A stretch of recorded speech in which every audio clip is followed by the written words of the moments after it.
La infancia de Carlos Monzón se desarrolló en un entorno habitual en otros grandes boxadores, un vecindario problemático presidido por la pobreza que le llevó a frecuentar la compañía de delincuentes. Nació el 7 de agosto de 1942 en San Javier, Argentina, con sangre india en sus venas. Esta herencia marcó su carácter, siempre rebelde ante una escala social en la que su familia ocupaba el último peldaño. Cuando era apenas un mocoso, su familia, tenía 9 hermanos, se trasladó a los suburbios de la capital de la provincia, Santa Fe. Solo los más fuertes podían sobrevivir en unas condiciones tan precarias. Rápidamente aprendió la ley de la calle, donde no se respetaba el principio de autoridad de padres o maestros. Sin apenas escolarización, los niños de aquel vecindario intentaban conseguir dinero de cualquier manera. Monzón vendió periódicos, limpió zapatos, repartió leche y soñó cómo podía escapar de un futuro que le ataba a la pobreza de por vida. De chico, Carlos Monzón ya demostró que era una persona agresiva y dominante.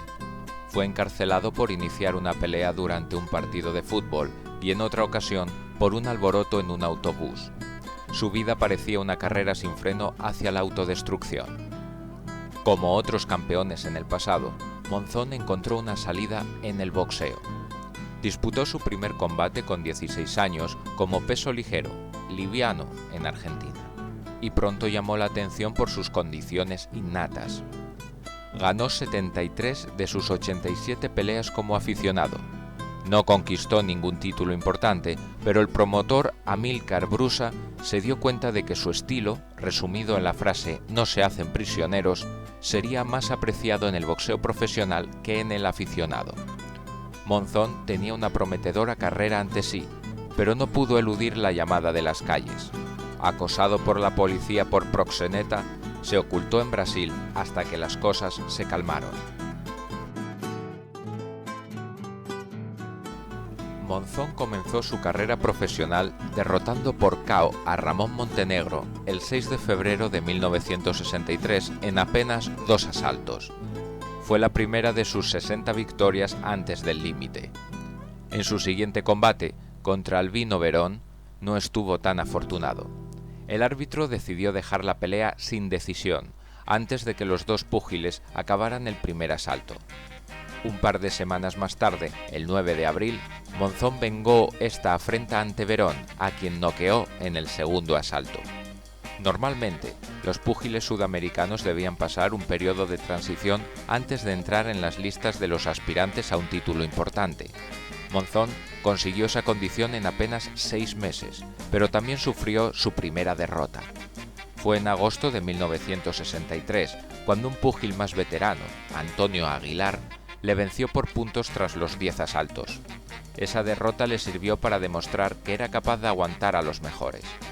Monzón ganó sus siguientes 3 combates por KO. El balance de su primer año como profesional fue de 9 victorias, 1 derrota y 1 pelea sin decisión. El año siguiente no fue tan positivo. En su primera pelea se lesionó la mano. Eso sí, venció por KO a Roberto Carvajal en Panamá, en 8 asaltos. La lesión era de importancia y le mantuvo alejado del ring hasta junio. El 28 de ese mes, Carlos Monzón recibió una de las mayores palizas de su vida. Un brasileño, Felipe Cambeiro, le derribó 3 veces y le derrotó a los puntos en Río de Janeiro. Esta derrota le pasó factura. Pese a vencer en sus siguientes 5 peleas antes de acabar el año, perdió ante Alberto Masi. Algunos críticos incluyeron a Monzón en la categoría de los púgiles pegadores, sin recursos técnicos, que ganan más combates de los que pierden, pero que nunca llegan a estar entre los mejores. Esta impresión se reforzó tras un combate empatado, o sea, nulo, contra Celedonio Lima, en su última pelea de 1964. Monzón no volvió a perder nunca más. Monzón se especializó en los empatados. Andrés Selpa, un veterano con 162 peleas en su haber, forzó uno a comienzos de 1965 y le aguantó los 10 asaltos en la revancha. Los siguientes nulos los protagonizó frente a Emilio Ale Ali y Manuel Severino en 2 ocasiones. Los primeros síntomas de que empezaban a cambiar las cosas llegaron cuando se vengó de 2 de sus 3 derrotas anteriores al superar a Cambeiro y Aguilar. A mediados de 1966, su balance era de 29 victorias, 6 nulos, 3 derrotas y un combate sin decisión en 39 peleas. No era un palmarés inmaculado, pero suficiente como para darle la oportunidad de disputar el título argentino del peso medio ante Jorge José Fernández, otro púgil veterano con 3 años de carrera. Fernández tenía 30 años y un récord impresionante. Solo había perdido 6 de sus 104 combates. 3 de esas derrotas fueron a manos de un hombre que también tuvo mucho que decir en la carrera de Monzón, Emily Griffin.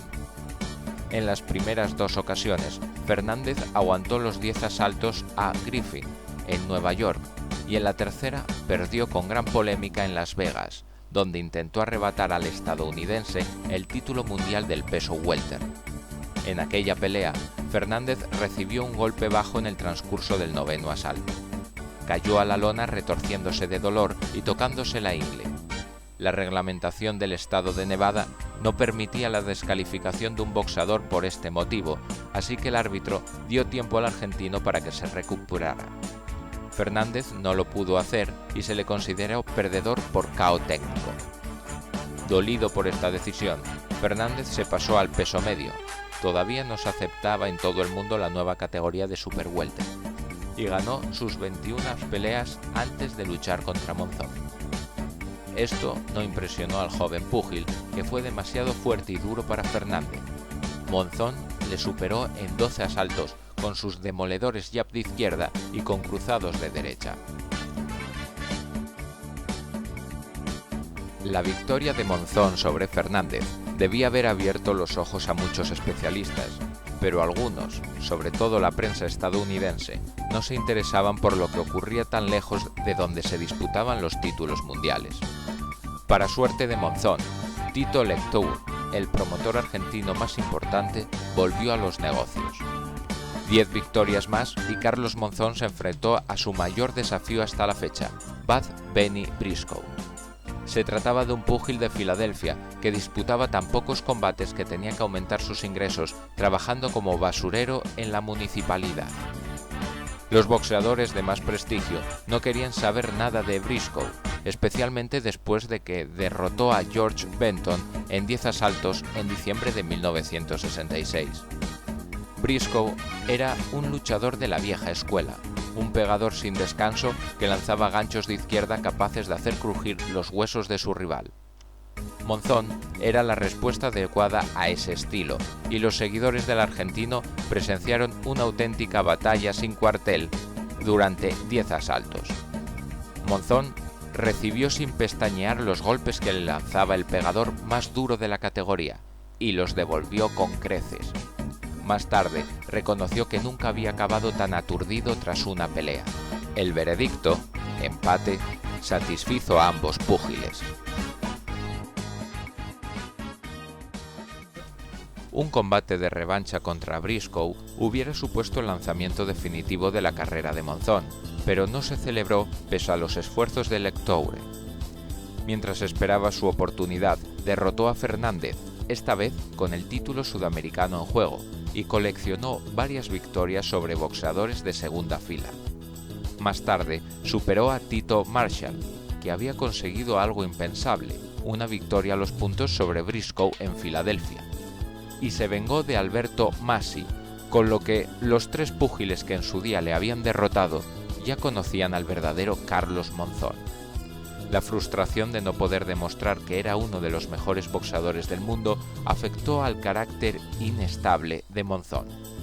En una fiesta de Navidad de 1967, agredió a un fotógrafo, a quien produjo serias lesiones en un ojo. Se libró de la cárcel, pero sus estallidos de violencia gratuita acabaron por hacerse familiares. se le acusó de forzar la entrada de la casa de su suegra y de hacer lo mismo en un club nocturno y en un casino. Monzón se había casado con Beatriz Mercedes García, alias Pelusa, de quien tenía 3 hijos. El carácter de ella tampoco era fácil. En febrero de 1973, después de varias peleas conyugales, cogió una pistola que tenían en casa y disparó 2 veces a su marido. Afortunadamente para la historia del boxeo, Monzón no sufrió lesiones graves, aunque una de las balas quedó alojada para siempre en la espalda del futuro campeón del mundo. El matrimonio se disolvió, algo que agradeció Monzón, un mujeriego empedernido. Mientras tanto, su carrera seguía nutriéndose de victorias ante boxeadores locales o púgiles estadounidenses sin excesivo pedigrí. En 1969, Monzón revalida en Santa Fe su corona de campeón sudamericano ante Rubén Orrico, a quien noquea en el 9º round.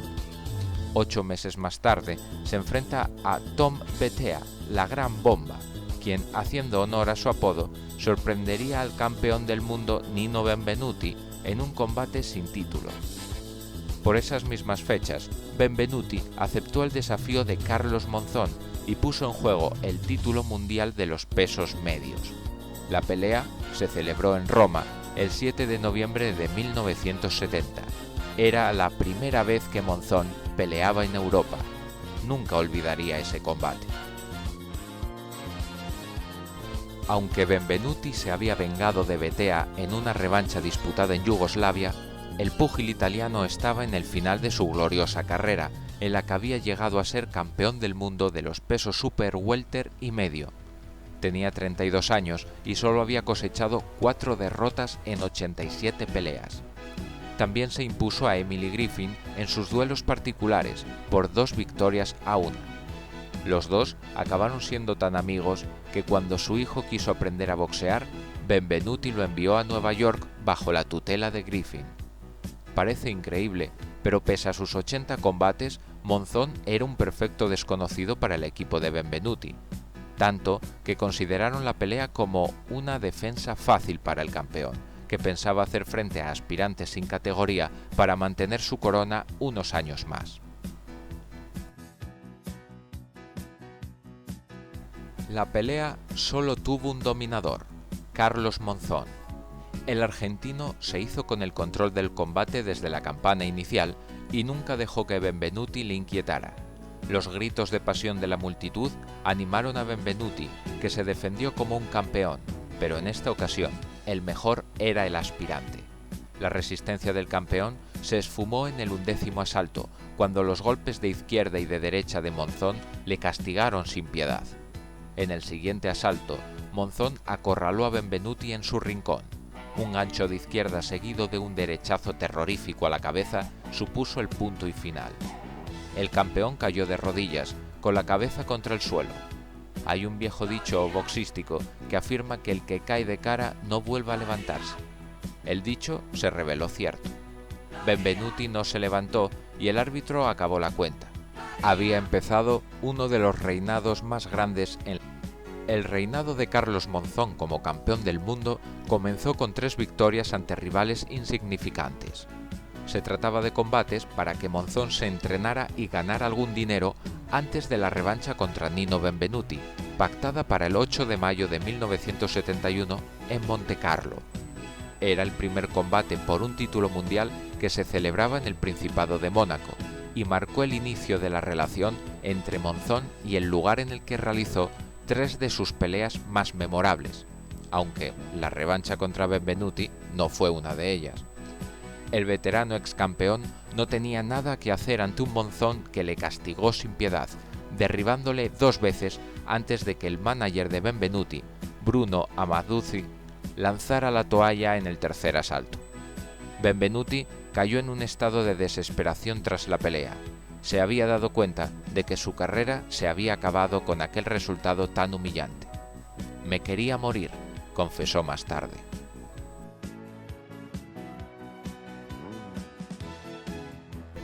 La siguiente defensa sería mucho más difícil. El rival era el poderoso Emily Griffin, 3 veces campeón del mundo del peso welter y 2 en el peso medio. Griffin tenía 33 años, pero todavía se mantenía en forma.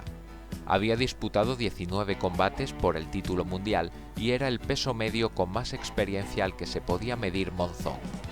En Estados Unidos se aseguraba que Griffin estaba en disposición de derrocar a Monzón, de quien consideraban que no había demostrado nada todavía. Monzón y Griffin se enfrentaron en el Luna Park de Buenos Aires el 25 de septiembre de 1971, y el combate fue tan duro como se predijo, un duelo entre la potencia del argentino y el estilo del estadounidense. La pelea se televisó en directo en América y Europa y fue la primera oportunidad que tuvieron muchos aficionados de ambos continentes de ver a Monzón en acción.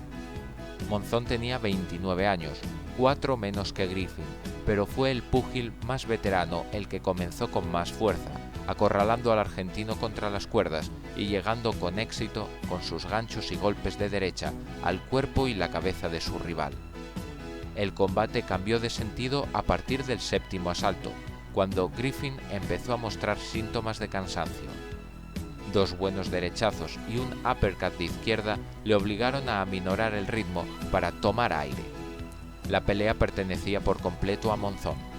En el 10º asalto, el ojo izquierdo de Griffin estaba hinchado y el derecho parcialmente cerrado. En el 14º asalto, Monzón desencadenó el último ataque con 2 golpes de derecha. Griffin se cubrió en un rincón y aguantó como pudo mientras el argentino seguía golpeando con saña. El árbitro, el mexicano Ramón Berumén, paró el combate a los 2 minutos y 46 segundos del penúltimo asalto. El siguiente aspirante al cetro de Monzón fue otro púgil de calidad, Danny Moyer, que había sido el primer campeón del mundo del peso superwelter en 1962. Ahora tenía 32 años y llevaba a cuestas 110 combates. A pesar de ello, Moyer confiaba en sus posibilidades y así se lo dijo a la prensa italiana. Si no estuviera en forma, no me atrevería a disputar un título mundial a mi edad. Puede que no le noquee, pero puedo puntuar con suficientes golpes como para conseguir la victoria. Esta pelea significó el regreso de Carlos Monzón a Roma después de su victoria ante Nino Benvenuti.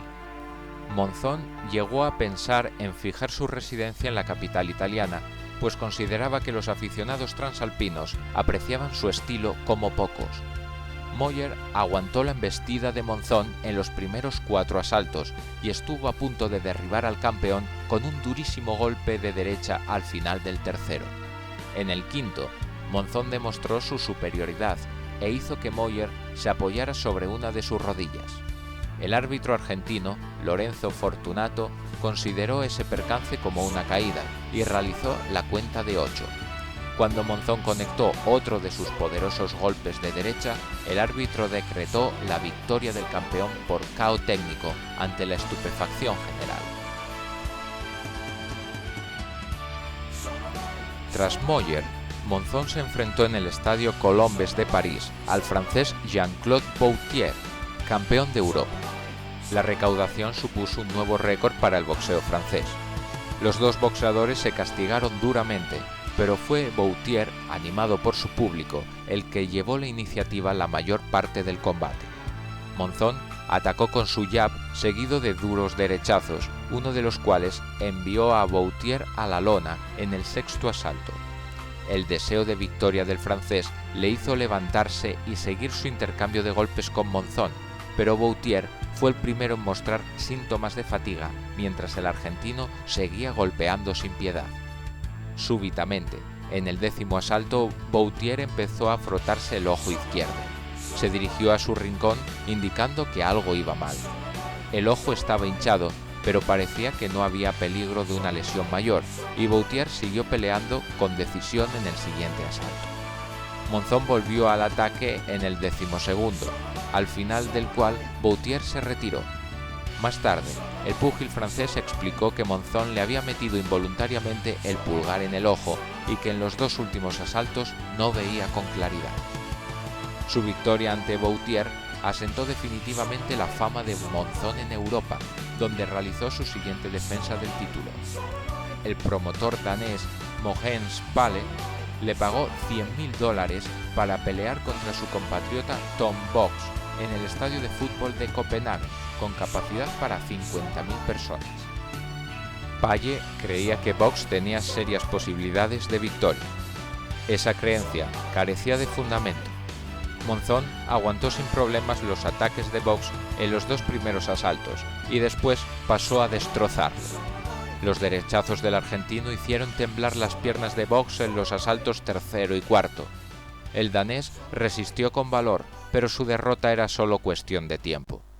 Monzón acabó el trabajo en el quinto asalto, con un gancho de izquierda que envió a Bogs contra las cuerdas, antes de que el árbitro inglés Harry Gibbs hiciera la primera cuenta de protección.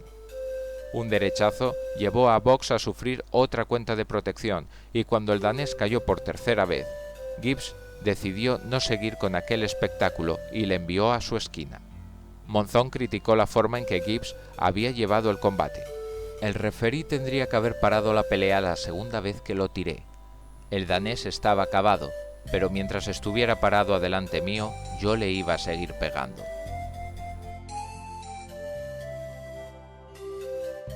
El problemático pasado de Carlos Monzón volvió a aparecer antes de su siguiente defensa del título, la revancha contra Benny Briscoe, el púgil de Filadelfia que le había arrancado un combate nulo en 1967.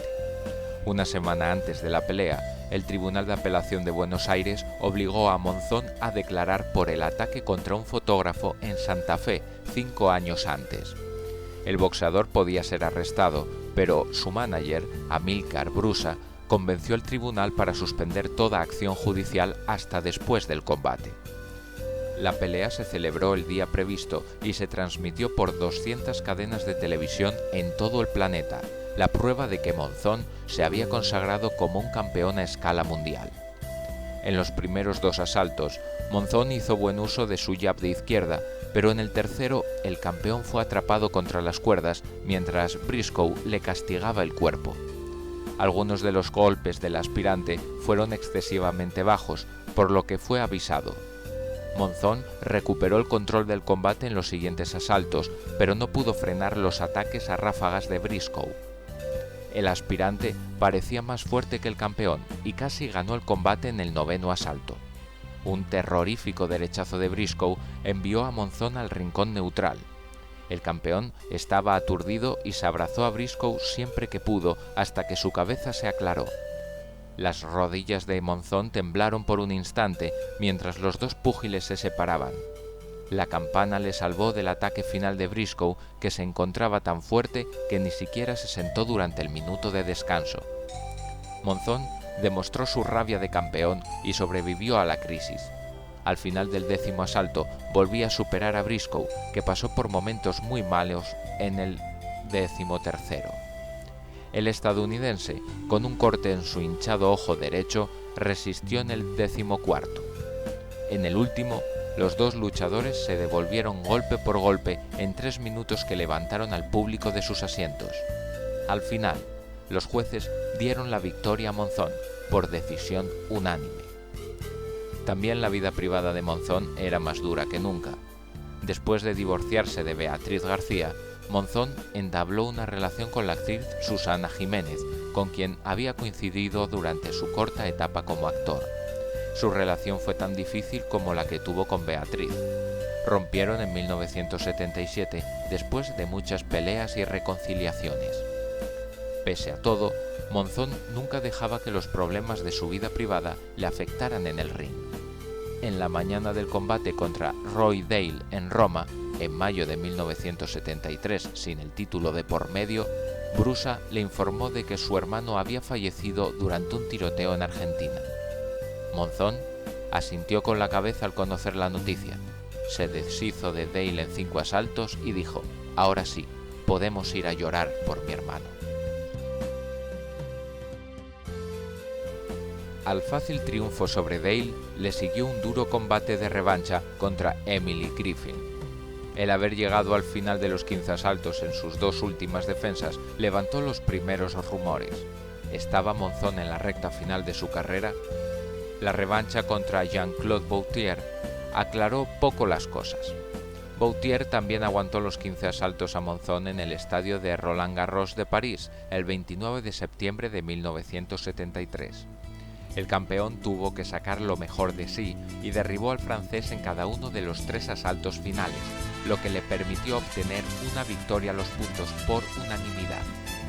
Los últimos resultados de Monzón convencieron a José Mantequilla Nápoles, campeón del mundo del peso welter, de que el argentino estaba a su alcance. El púgil cubano, radicado en México, se enfrentó a Monzón, más pesado que él, el 9 de febrero de 1974, en París. Los combates entre campeones unificados eran muy raros, y este no fue más que un monólogo de Monzón, cuyo jab de izquierda destrozó a Nápoles. El cubano acabó con los 2 ojos sangrando y apaleado por los golpes de derecha de Monzón. A pesar de la bravura de Mantequilla Nápoles, su preparador, Angelo Dandi, decidió que su pupilo no saliera a disputar el 7º asalto. El WBC multó a Monzón con $10.000 por negarse a facilitar una muestra de orina para pasar un control, y en abril de 1974, harto de las excusas del argentino para no enfrentarse a su aspirante número 1, Rodrigo Valdez, le desposeyó de su versión del título mundial. Valdez luchó contra Briscoe para hacerse con el título vacante y le derrotó por KO en el 7º asalto. Monzón continuó defendiendo el título de la WBA, ya que por entonces solo había 2 organismos internacionales de boxeo. Su primer rival fue el australiano Tony Mundine, púgil con una buena pegada, había vencido antes del límite a 41 rivales, pero muy frágil para Monzón, que le derrotó por KO en el 7º asalto de un combate celebrado en Buenos Aires. El estadounidense de origen chino, Tony Licata, también fue derrotado tras 10 asaltos en el único combate que Monzón disputó en Estados Unidos. La siguiente defensa fue contra Gratientona, un gitano de Marsella absolutamente impredecible, capaz de lo mejor cuando estaba en forma y de lo peor en caso contrario. Monzón le derrotó por KO en el 5º asalto. En este punto de su carrera, Monzón solo tenía un objetivo en mente: un combate contra Rodrigo Valdez para reunificar el título mundial. La cita tuvo lugar el 26 de junio de 1976 en el estadio Luis II de Montecarlo. Fue un combate durísimo. Monzón no se aseguró la victoria hasta que derribó a Valdez en el penúltimo asalto. Valdez contraatacó y acorraló al argentino, pero no consiguió enviarlo a la lona. Monzón le propinó un derechazo al mentón que le sirvió para conseguir la victoria a los puntos por la mínima. Carlos Monzón se tomó un año de descanso antes de aceptar la revancha contra Valdez, de nuevo en Montecarlo, en julio de 1977, a cambio de $500,000. Antes del combate, Monzón anunció que esta sería su última pelea, pasara lo que pasara. Cuando Valdez le derribó con un derechazo en el segundo asalto, todo indicaba que su gloriosa carrera no tendría un final feliz. El argentino, un campeón con mayúsculas, se rehizo y pasó a superar a su rival con buenos golpes. La agresividad de Monzón casi acabó con Valdez en el 10º asalto, pero este también supo reaccionar y dominó durante los 3 últimos rounds. Sin embargo, el trabajo anterior de Monzón le permitió ganar el combate y mantener su imbatibilidad. Pero el argentino entendió que su mejor época ya había pasado y que era el momento de dejar el boxeo. La vida de Monzón después de su retirada no fue fácil. No tuvo suerte en los diferentes negocios que intentó y estuvo en prisión durante un mes en 1981 por posesión de un arma de fuego. Bebía y tenía fuertes disputas domésticas con su nueva compañera, Alicia Muñiz, que le había dado un hijo, Maximiliano. El día de San Valentín de 1988, la violencia conyugal llegó a su peor momento y acabó en tragedia. Monzón y Alicia cayeron desde el balcón de su apartamento, un primer piso en Mar del Plata. Alicia Muñiz falleció a consecuencia de la caída, pero la autopsia reveló que podía haber estado muerta anteriormente y que tenía magulladuras y marcas en el cuello. Monzón, que se rompió 2 costillas y la cadera, fue acusado de asesinato y condenado a 11 años de prisión. Tras 5 años en la cárcel, Monzón salió en libertad bajo palabra. El 8 de enero de 1995 regresaba en automóvil a la prisión de Las Flores cuando sufrió un accidente de tráfico cerca de Santa Rosa de Clachines. Monzón y su amigo Jerónimo Motura murieron. Todo el país se conmocionó y lloró la muerte de su campeón, desde el presidente Carlos Menem hasta el astro del fútbol Diego Armando Maradona.